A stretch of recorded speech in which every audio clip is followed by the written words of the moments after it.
दोस्तों, क्या आपने कॉकरोच जनता पार्टी को ज्वाइन कर लिया है?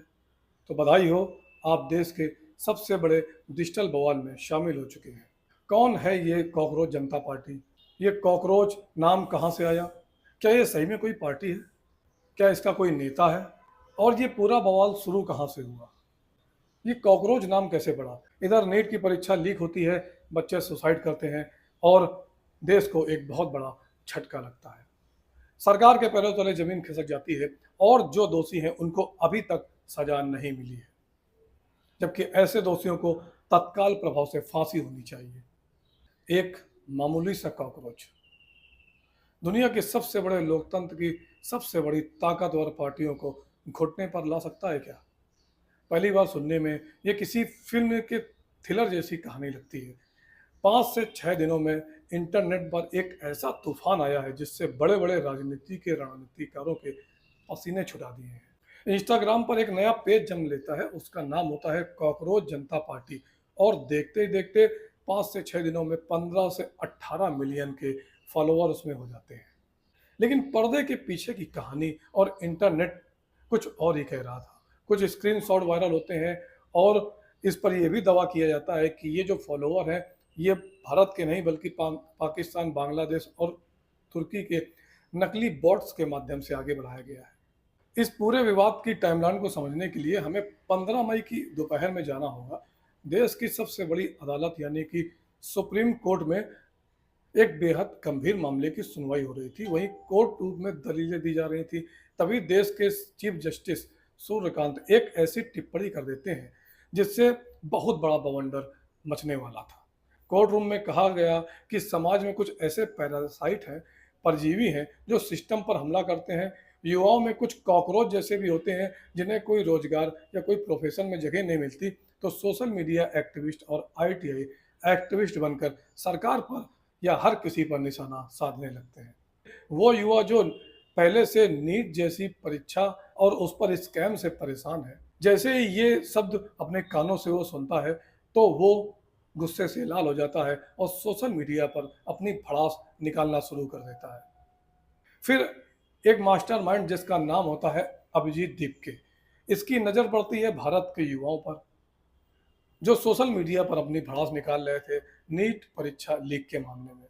भारत से हजारों किलोमीटर दूर अमेरिका में बैठा ये शातिर दिमाग वहीं से चिंगारी लगाना शुरू करता है।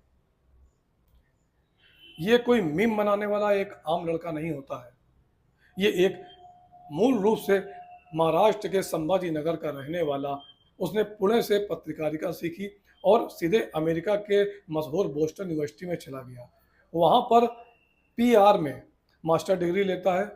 ये कोई साधारण लड़का नहीं होता, ये एक professional digital political communication strategist है जिसको अच्छे से पता है कि सोशल मीडिया पर चीज़ों को कैसे वायरल किया जाता है। ये आम आदमी पार्टी में काम किया हुआ होता है 2020 से 2023 तक। दिल्ली में जब चुनाव होते हैं तो ये मीम की जो वहाँ पर मीम बनाने वाला एक पीआर होता है उसको ये हैंडल कर रहा होता है। जैसे ही वो भाबता है कि भारत का युवा इन चीज़ों को लेकर बहुत ज़्यादा परेशान हो चुका है, और कहानी में ट्विस्ट तब आता है जब इस पेज की रफ्तार देखते ही देखते पॉलिटिकल पार्टियों के कान खड़े कर देती है और 18 मिलियन फॉलोवर इसके हो जाते हैं। और फिर अभिजीत दीपके का ट्विटर का अकाउंट सस्पेंड कर दिया जाता है। पूरा बवाल इसी तरीके से खड़ा हो जाता है। अभिजीत दीपके हो गए और ध्रुव राठी हो गए, ये सारे लोग मिलकर देश में इस सरकार को किसी भी तरीके से उखाड़ फेंकना चाहते हैं और देश के युवाओं के गुस्से का इस्तेमाल वो लोग इस सरकार को गिराने में करना चाहते हैं। लेकिन इसके बाद आएगा कौन? सबसे बड़ा सवाल तो ये है देश के युवाओं के बीच। इसके बाद अगला नंबर राहुल गांधी का ही है। अगर ये सरकार गिरती है, मोदी सरकार, और फिर राहुल गांधी आएंगे। राहुल गांधी वही हैं जिन्होंने 2014 में जब चुनाव चल रहा था उसके ठीक पहले भस्मासुर वाली ताकत दे दी थी वक्फ बोर्ड को कि वक्फ बोर्ड यानी मुसलमान जिस जमीन पर हाथ रखेगा वो जमीन उसकी हो जाएगी। अगर वक्फ बोर्ड ने आपकी जमीन पर दावा ठोक दिया है, आपके घर पर दावा ठोक दिया है, तो अब साबित आपको करना है कि वो जमीन आपकी है या वक्फ बोर्ड की, और साबित भी आपको मुसलमानों के सामने ही करना होगा। ये मोदी सरकार के जाने के बाद ये लोग सत्ता में आएंगे तो क्या ये देश के युवा के सपने पूरे कर पाएंगे? ऐसे ये जो अभिजीत दीपके हैं, इन लोगों को फंडिंग हो रही है कांग्रेस और आम आदमी पार्टी से और देश विरोधी जो आतंकवादी तत्व हैं उनसे। देश के युवाओं का गुस्सा जायज है, उनको अपना गुस्सा दिखाना चाहिए, सरकार की जड़ों को हिला देना चाहिए, धर्मेंद्र प्रधान का इस्तीफा भी होना चाहिए।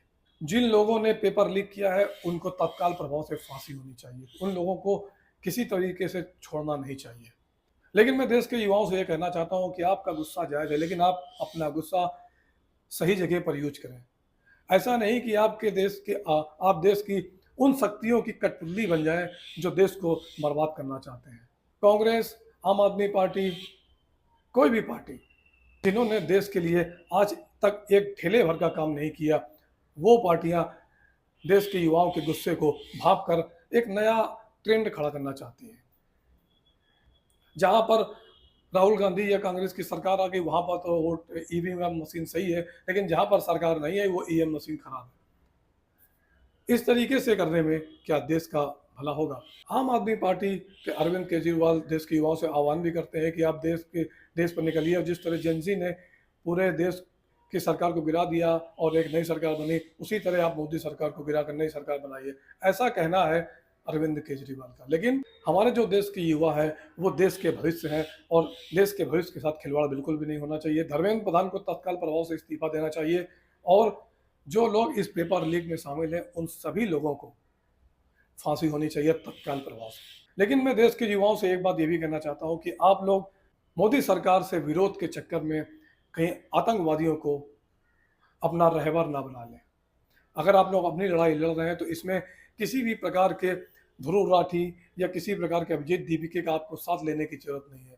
दोस्तों, आप लोग क्या सोचते हैं इस कॉकरोच जनता पार्टी के बारे में और इस पूरे मुद्दे के बारे में? कमेंट में अपनी राय जरूर दें। वीडियो को लाइक करें, शेयर करें और मुझे फॉलो करें।